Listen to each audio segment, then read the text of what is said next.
Hello everyone, I am Divyanshi Singh and welcome to my channel Sneak Peek.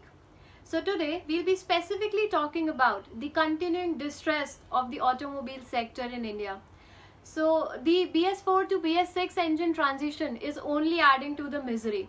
Let's talk about how these companies are coping up with this lockdown and of course the transition.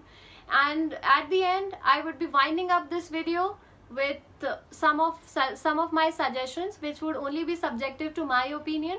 And yeah, let's get started now. So did you know that Indian automobile sector is the fourth largest in the world and has an yearly turnover of around $100 billion? Yes, you heard it right. And it employs 32 million people. But for those who are employed in automobile sector as of now, there's a little something to worry about, as they are now cutting the salaries of their employees a little bit, so as to seek reduction in cost. So as we all know that the last month of any financial calendar is very crucial for any automobile sector, as this is the time when they can get rid of the inventory, or maybe try to get rid of this inventory.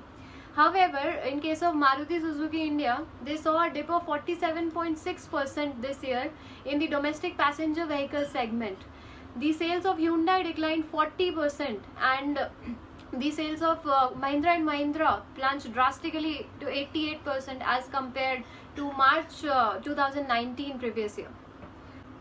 The transition from BS4 to BS6 engines that was to be implemented from 1st April 2020 only added to the miseries of this sector, as this transition only meant increased cost of R&D and manufacturing and many other costs. Then on 24th March, when nationwide lockdown was also declared, Siam also declared that each day that their plants remain closed, they will incur a loss of 2,300 crores. Then a little relief came when Supreme Court ordered that once this 21-day lockdown is over, the companies could sell 10% of their old BS4 inventory within a time span of 10 days. That too not in Delhi NCR. And mind you, at this time the inventory stood at 7 lakhs for two-wheelers, 15,000 for commercial vehicles and 12,000 for passenger vehicles. Now that we have seen the problems, let's see how these companies are floating through these difficult times. Everyone is expecting a profound behavioral change in terms of customer shifting to online and virtual buying options. But do we really think that this is something that would encourage an Indian buyer to, go online and click on a buy option and actually buy a car without test drive and without reviewing the feature and without 10 times visiting a showroom at least? That's not who we are, right? But this is what companies like MG, Hyundai, BMW and Mercedes are doing. With this now, let's move on to the last part of the video, that is the suggestions part. Now, how does a pre-booking and post-lockdown delivery option sound to you? Not very attracting, right? But it would if we get the right kind of discount. Now, other things that could attract a buyer like me would be good financing options, extended warranty, extended service period, etc.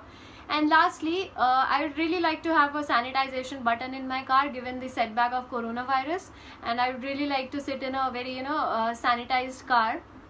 I know it would increase the retail cost of the car, the R&D and everything, but then it is better than going to a hospital, isn't it? Let's hope that the Indian automobile industry has already seen the worst.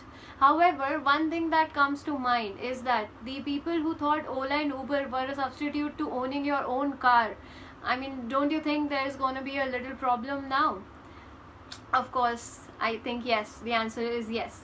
But let's see now, people who are actually thinking or were on the verge of buying a new car before the lockdown, just hold on to your horses and wait for some amazing discounts that are coming on your way. And with that, I'll be signing off. Please like, share and put your comments on my video. I'll really appreciate that. And stay home, stay safe. Thank you so much.